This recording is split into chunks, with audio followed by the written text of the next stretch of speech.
let's say you have to hit the reset button. I mean, a full reset on your life. No savings, no job, nothing but your own two hands and your skills. If you're starting from absolute zero, especially as a Brazilian, this is a massive question. So, in this explainer, we're going to break it down and figure out where in the world it's actually easiest to build a new life from scratch. It seems like a simple question, right? Your first thought is probably, well, I'll go where things are cheap.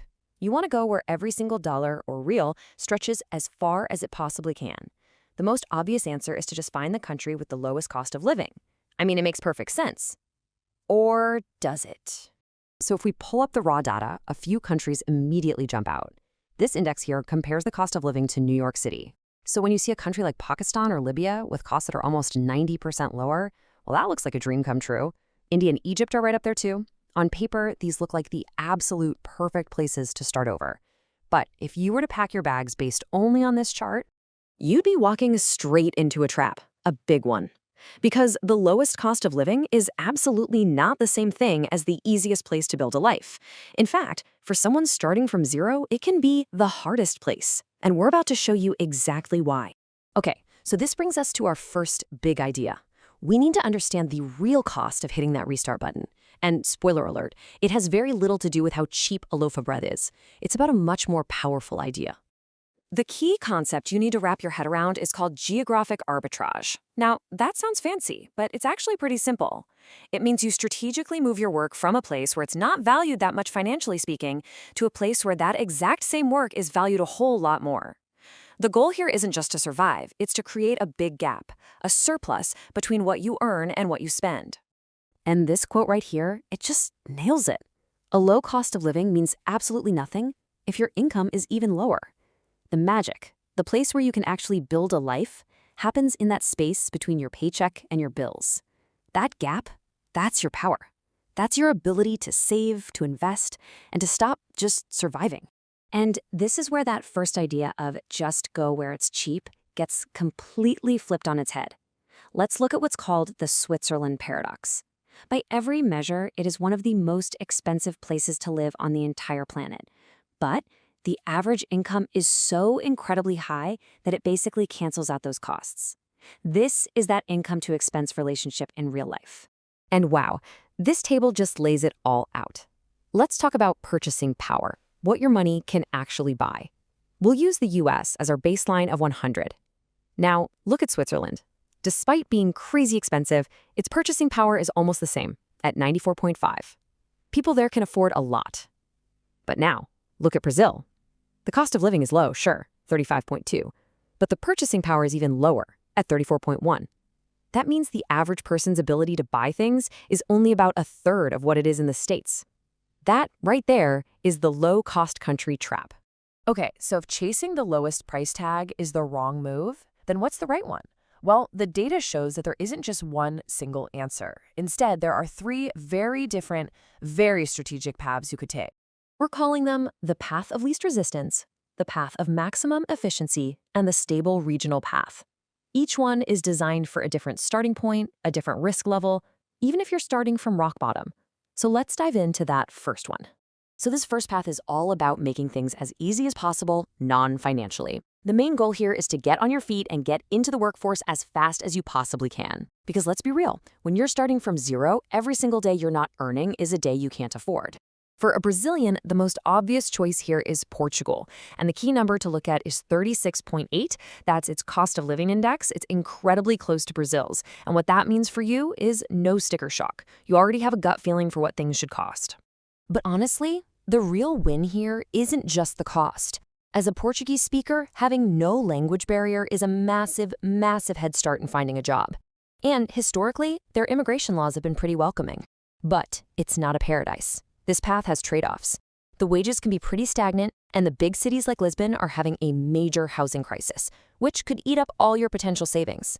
All right, path number 2 is for the risk takers. This is for those of you who are willing to take on some serious challenges for a much bigger financial reward. This is the pure geographic arbitrage play we were talking about. Earn in a really strong currency while living as lean as you possibly can.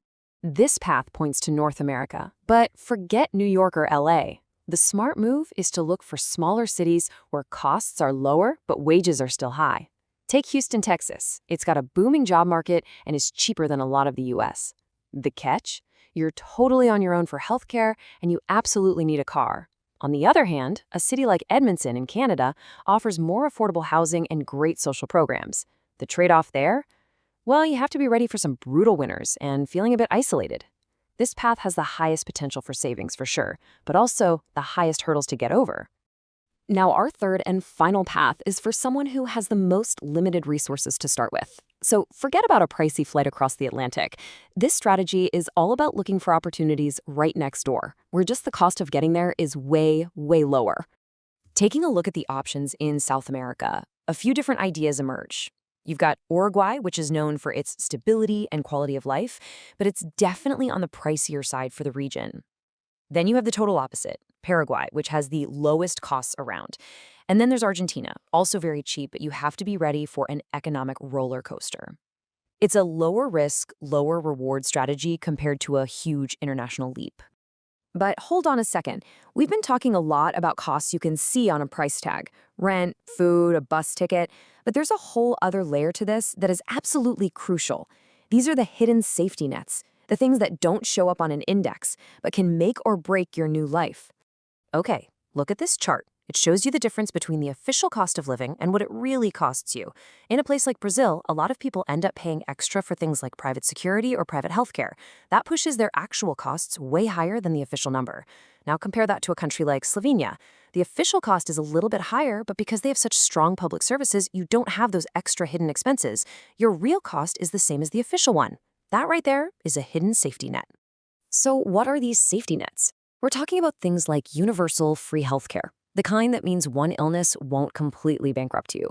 We're talking about great public schools for your kids, public transport that's so good and cheap you don't even need a car, and a level of public safety that means you aren't spending money just to feel secure. These things are basically a form of indirect income that can dramatically boost your financial stability. So, after digging through all of this, from purchasing power to these hidden safety nets, what's the big takeaway here? Well, it forces us to ask a much, much deeper question, not just about places, but about ourselves. Here's a quick checklist to keep in your back pocket. First off, just ignore the temptation of the world's cheapest country. It's almost always a trap. Second, you have to obsess over purchasing power, that all-important gap between your income and your expenses. Third, be brutally honest with yourself about your resources and choose a path that actually fits you. And finally, never, ever forget the incredible financial value of those hidden safety nets. And that brings us to the final and most powerful question. Because starting over isn't just about changing your address, it's an economic decision. So the question you need to ask isn't just, where can I afford to go? But rather, what is my work, my time, and my skill truly worth? And where in the entire world is that work valued the most? The answer to that question, that's the real starting line for your new life.